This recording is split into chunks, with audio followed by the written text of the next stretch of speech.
Hello again and welcome back to English Today. This is DVD 21 and the fourth DVD in your advanced level. And in this DVD, we'll start again with another 2 episodes of our story, That's Life. And then after that, in our special TV programs, our music expert will be talking about the Royal Opera House in London. And then our travel expert will be looking into volunteer holidays. Then, in the grammar section, we will look at ways of expressing your likes and dislikes. And we'll also study different ways of expressing feelings of regret. All right? So enjoy your viewing.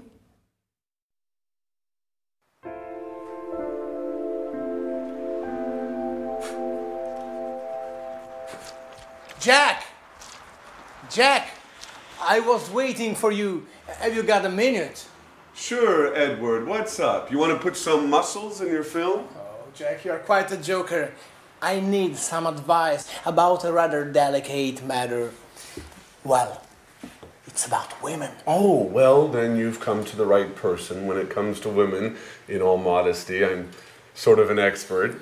Go ahead, shoot, but make it fast. I have to get to the gym. Oh, well, don't worry. It's like this. If a woman lets you mysteriously know that she's keen on you, and if you didn't expect it, but then you find that you don't mind the gesture, in fact, because of this, you find that you are becoming fond of her. And if she acts as if nothing has happened... Whoa, Edward. What are you getting at? I don't understand it. Is this a new idea for a film? Because if it is, you should think about rewriting this script. It seems very convoluted to me. Jack, stop joking. It's a serious matter. I just don't know how to behave. I can't stand this situation. Well, okay. Let's take this from the top. So, a woman goes for you. However, she doesn't do it openly. But then she pretends as if nothing has happened. And, as far as I can tell, you don't dislike the idea. Have I got it? Exactly. What should I do? Well, the fact, her behavior leads me to believe that she's fond of games. So use that. Play the mysterious man. And then surprise her with something special. You know, like take her out to dinner, or write her a poem, or send her some red roses. Women really go for that kind of thing. Really? I got an idea. I'd really like to meet this mysterious woman. What she sees in him is beyond me.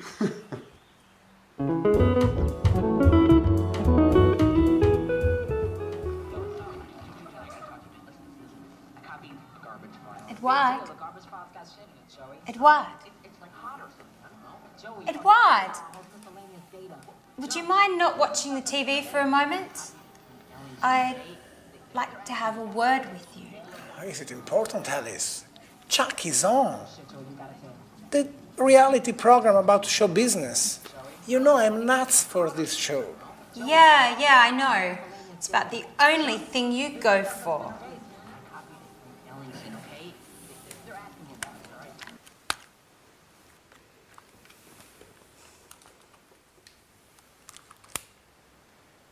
What's up, Alice? What's bothering you? Edward, I'm sorry. I didn't mean to be rude. It's just that... has something... What? I mean... anything particular happened recently? Oh, well, if I have to tell you the truth, yes.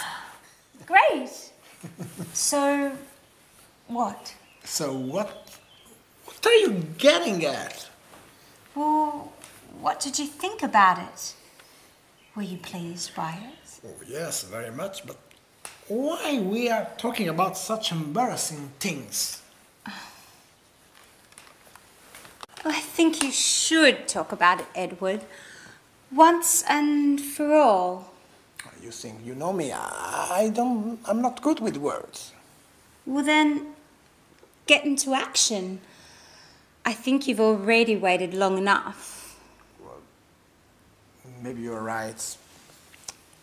I'm a klutz, aren't I, Alice? Well, yes, but you can fix it. I'll surprise you. By the way, Alice, have you decided what are you going to wear for our date yet? Oh, our date? Are you serious, Edward? Sure, our date with Mr. Martin, the television producer. That date? Have you forgotten? No, don't worry. I haven't forgotten about it.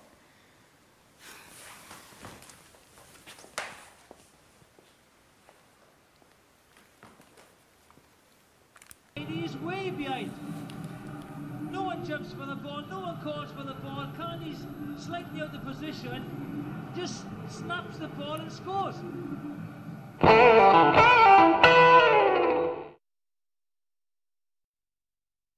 Hello again, and welcome back.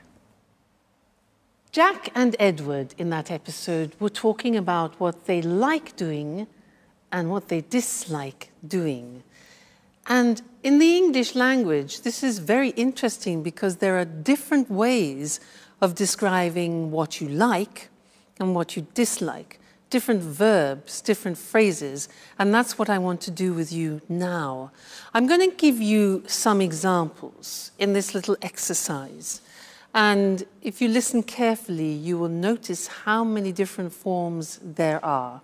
It's like a little quiz. I'm going to talk to you about an animal, all right? I'm going to describe what this animal likes doing and dislikes doing, and then I want you to try and guess what the animal is, all right? So are you ready? Listen carefully. Well, these animals are keen on eating big animals. They're keen on eating big animals. They're fond of basking in the sun in the long grass. So they're fond of lying, basking in the sun in the long grass. They really love running at top speed. They love running at high speed, okay? They can't stand getting wet. Like when it rains, they can't stand getting wet. They can't bear being disturbed when they're eating. They can't bear being disturbed when they're eating. Another thing, they don't mind the presence of man, but at a distance, all right? Okay. They dislike being close to lions, Dislike being close to lions.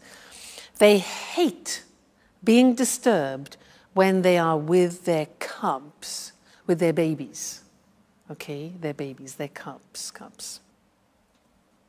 As animals, they don't go in much for making noise. They don't go in for making noise. They're silent, they're quiet. And for them, it's all right to eat only twice every 4 days, so once every 2 days. They don't have to eat every day. So, have you guessed the animal? It's a cheetah. Now remember that in English, a cheetah is not Mr. Monkey. A cheetah in English is the fastest animal in the world. It's the cat, the wild cat with dots. That's the cheetah, and that's what I was describing, all right? Now let's look more closely at the language that I used. So, if we are talking about likes, these are the possibilities. You can use the verb to be keen on. Now notice that these verbs are followed by the gerund form because we have a preposition. So, I'm keen on skiing. Keen on plus gerund means I'm enthusiastic about it. I'm fond of learning English. Same meaning, okay? It means I like it very much. Keen on, fond of, plus gerund. You can have the negative too. I'm not so fond of going to the cinema alone, for example. Now, what about negative? I can't stand is the same as I hate. Very, very common use, this. I can't stand getting up early in the morning. Gerund. I can't stand getting up early in the morning.